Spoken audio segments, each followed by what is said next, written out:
Sabihin mo, Richard, sumagot sa tanong. Sumasagot po ako, ayaw nyo lang ng sagot ko. Ang sagot ko, ang tanong ko ganito. Opo. Sa Juan 17:3, Opo. nang sabihin ni Kristo, Ama, sa uno, ikaw ay makilala nila na iisa. Pag sinabi bang iisa, meron pang pangalawa? Sa Bible po, hindi pag sinabing iisa, isang-isa lang. Quiet, Patutunayan ko yan. Ngayon, sige. Stop the clock. Hindi. Quiet. Hindi po narinig yung sagot. Quiet po. Nang sabi niya, Continue. ikaw ay makilala nila na ano? Na iisang tunay na Diyos. Sino ang iisang tunay na Diyos? Abay, paniniwala namin sa iisang tunay na Diyos, yun yung Ama, yun yung Anak, at ang Holy Spirit. Gusto nyo yun ang ating tema. Sige. Quiet. Quiet, please. Stop the clock. Sunod na Yun ang aming paniniwala. Quiet, please. At kaya ko pong patunayan yan. Excuse me po, time out. Hindi po sayang po yung Bilang sagot nyo lang natin. po yan. Excuse me. Kapatid na Thompson, kapatid na... Yes. Excuse lang po. Sayang po kasi ang sagot dahil hindi rin narinig dahil maingay ang crowd. So, tutuloy na po natin. Continue. Sige. Simple lang uli ang tanong. Di simple rin po ang sagot. Sige. Saan mo mababasa? Kasi sabi mo, ang Diyos ninyo, ilan? Isa. Oo. Ang sabi mo, doon sa pangatlo, sabi mo, ang Espiritu Santo ay tunay na Diyos. May talata ba sa Biblia yon? Ang sinabi ko po, iisa ang tunay na Diyos. Hindi yun ang tanong ko eh. Iisa ang tunay na Diyos. Sa inyo tatlo, sa amin isa. Ulit ang tanong. May talata ba sa Biblia na nakasulat ang Espiritu Santo tunay na Diyos? Meron o wala? Kadyo, ganito. Gusto nyo palitan natin ang paksa? Patutunayan ko yan. Huwag po tayo Patutunayan ko yan. Palitan natin ang paksa. Sa mga tweet, humihingi ka pa ng isa pa. Opo, pwede. Kaya ngayon yan? Pwede, kasi hindi kayo nag-i-stick sa paksa eh. Hindi ka... Kapatid na Thompson, kapatid na... Yes. So, konting ano lang po, itutuloy po natin. Para po maganda ang ating debate, konting lamig lang po. Sige po, tuloy na po. Last ilang seconds pa. Yun bang tunay na Diyos? Ito sunod na tanong. Opo. Yun bang tunay na Diyos na mamatay? Wala pa akong sinabing ganun. Hindi. Tinatanong ka eh. Wala po kaming doktrinang ang tunay na Diyos na mamatay. Hindi yun. Ang tanong ko sa'yo, yun bang tunay na Diyos na mamatay? Wala nga po kaming doktrinang ganun eh. Tanungin mo ako kung may ganun kaming doktrina. Ayun. Di sa makatwid, si Kristo hindi namatay. Hindi ko po sinasabi yon. Kayo ang nagsabi nun. Sige. Tanong po. Ulit ang tanong. Yun bang tunay na Diyos nakikita o hindi? Hindi ang sabi doon. Pwede rin nakita. May talata sa Biblia ang nakita. Meron ding hindi. Quiet, please. At wala na naman po sa paksa ang tanong niyo. Sige. Sunod na tanong. Hindi pa. Madami tayong tanong. Ito. Sige po. Si Kristo ba, alam niya na siya'y tunay na Diyos? Abay, may mababasa po ako. Alam niya. Sinabi niya, ako ay tunay na Diyos. May mababasa po ako. Hindi yun ang tanong eh. May mababasa po ako. Ang tanong ko, alam ba ni Kristo na Kaya siya'y nga po, tunay na Diyos? ibig sabihin meron may mababasa ako. Paano po kung may mabasa ako? Hindi ikaw ang magbibigay ng tanong. Ako. Yun. Paano po kung may mabasa Ito tanong. Kung si Kristo ay tunay na Diyos, alam ba niya yung araw at oras na kayo ng pagdating? Ganito po, lilinawin ko sa inyo ha. Hindi, sagot mo. Sa amin! Ganito po. Quiet, please. Stop the clock. Konting katahimikan lang po para hindi tayo naabala. Para tuloy-tuloy po ang ating debate. Pakiusap po sa lahat na nandito. Konting katahimikan lang po. Pabayaan po natin sila sumagot. Maraming salamat po. 2 minuto pa ako. 1 minute.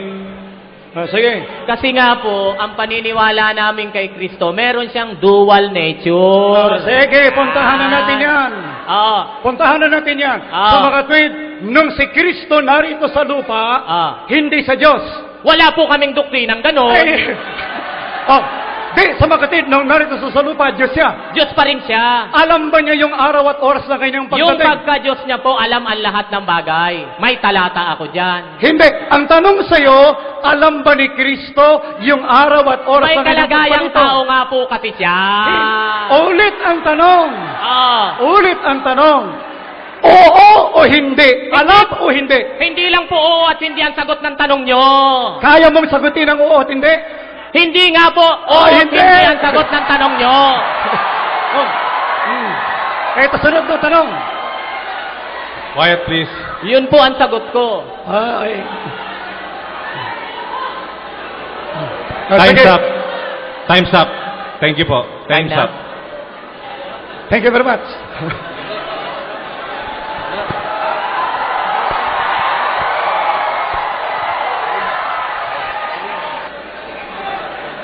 Kadyo, kayo na po ang magsasalita ulit. Brother Jose, start na po. Timer for 20 minutes. Start the clock. Pakibalik mo nga doon sa unang Juan 5:20 na ipit siya nung kanina eh.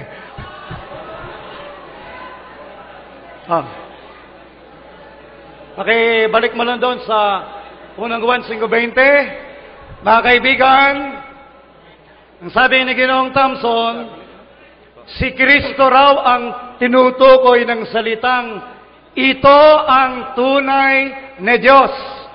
Kaya ginawa natin, inisa-isa muna natin sa simula para hindi niya mailigaw kayo na mga nanonood dito. Dahil sa iyong talata, nagsimula na parito ang anak ng Diyos. Di ba? Ang itinanong sa kanya, yun bang naparito ay ang ama o ang anak? Ano sagot niya? Ang anak. Ayun. Bakit naparito yung anak? Ang sabi, binigyan tayo ng pangunawa, para makilala natin, ang alin? Ang tunay na Diyos. Tayo rin, nandun din sa tunay na Diyos. Ang iniwasan niya kanina, yung salitang kaniya. Ano po? Ayaw niyang sagutin yan. Ayaw. Alam niyo kung bakit? Pagka tinanggap niya, yung kaniya ay hindi si Kristo, kaya iniwasan niya yan eh. Pero sa huli, inamin din. Ayun. Inamin din na yung kaniya, sino yon? Ang ama. Ang ama may anak. Yung tunay na Diyos may anak. Sino yung anak niya? Si Kristo. Yan ang maliwanag dyan eh. Nilalabo ng kasama natin. Nilalabo. Kasi, tinanong natin, kung si Kristo, tunay na Diyos sa talatang yan, ang tunay na Diyos may anak. Sino anak ni Kristo? Wala. Meron bang Kristo Junior? Kaya mali ang pagkaunawa niya diyan sa talatang yan. Mali ang pagkaunawa.